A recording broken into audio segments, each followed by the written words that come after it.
saya akan memaparkan tentang hukum keunggulan komparatif dalam mata kuliah ekonomi internasional.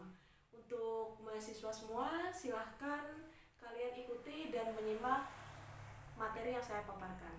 Pertama, pandangan para merkantilis tentang perdagangan. Nah, merkantilisme ini itu dia meyakinkan bahwa suatu negara itu bisa menjadi kaya dan berkuasa hanya dengan banyak mengekspor daripada mengimpor. Kemudian adanya surplus ekspor dengan membawa atau mengumpulkan banyak emas dan perak. Kemudian para merkantilis ini juga mengukur kekayaan suatu negara itu dengan stok logam mulia yang dimilikinya. Jadi semakin banyak logam mulia yang didapat dari ekspor, maka negara tersebut semakin kaya. Kemudian kebijakan perdagangan menurut merkantilis ini itu mendorong ekspor dan membatasi impor. Yang kedua adalah keunggulan absolut. Keunggulan absolut ini dibawa oleh Adam Smith. Perdagangan berdasarkan keunggulan absolut tersebut ini dia menerangkan jika suatu negara memiliki keunggulan absolut atas negara satu jika dapat menghasilkan komoditas dengan lebih efisien. Kemudian dalam suatu negara ini dia memiliki spesialisasi terhadap komoditasnya yang menguntungkan. Nah, di dalam Adam Smith dan ekonomi klasiknya lain ini dia tuh menganjurkan kebijakan laissez-faire, di mana pemerintah itu membatasi campur tangan terhadap aktivitas ekonominya. Ketika suatu negara itu memiliki keunggulan absolut dalam memproduksi suatu komoditas, namun justru menjadikan keunggulan absolut dari negara tersebut adalah kerugian di negara lain, maka negara kedua itu bisa melakukan perdagangan dengan mengkhususkan barang keunggulan komoditas mereka masing-masing. Nah, bisa kita lihat contohnya di atas ini. Di sini ada Amerika dan Inggris dengan produksi gandum per jamnya dan kain per jamnya. Kita lihat di sini Amerika memiliki keunggulan absolut atas Inggris dalam hal gandum, di mana Amerika bisa memproduksi 6 ikat gandum per jam, sedangkan Inggris memiliki keunggulan absolut atas Amerika dalam hal kain, di mana Inggris bisa memproduksi 5 yard per jamnya.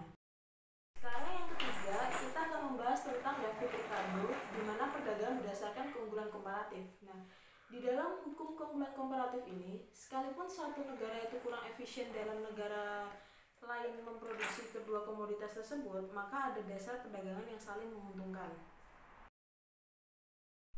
Oke, sekarang ke keunggulan komparatif dan biaya peluang. Nah, keunggulan komparatif ini didasarkan pada teori nilai kerja, di mana nilai atau harga komoditas itu bergantung secara eksklusif pada jumlah negara kerja yang digunakan untuk memproduksinya.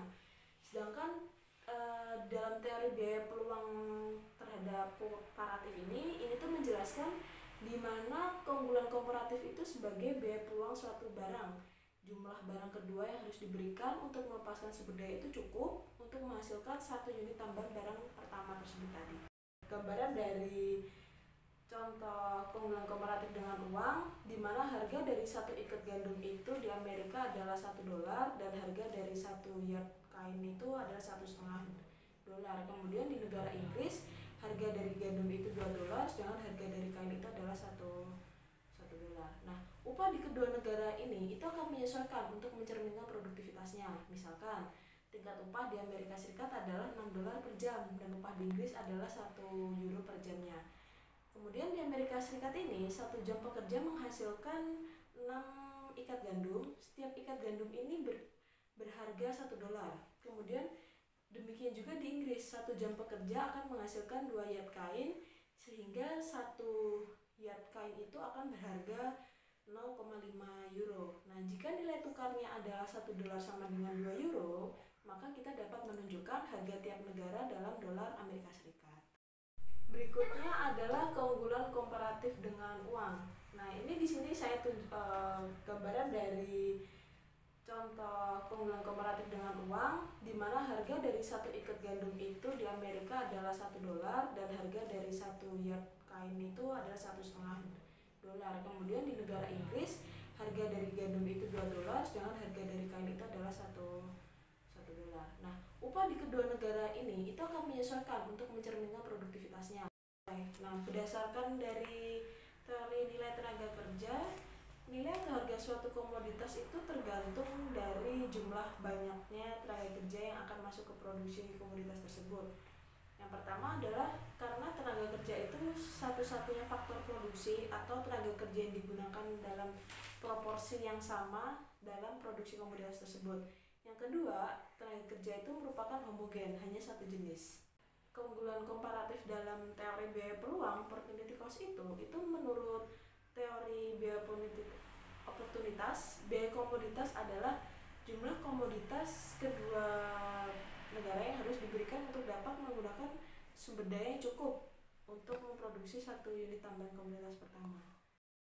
Sekian itu tadi tentang materi hukum keunggulan komparatif dalam ekonomi internasional. Semoga materi ini bermanfaat dan dapat digunakan untuk mahasiswa di dalam pembelajaran berikutnya. Terima kasih.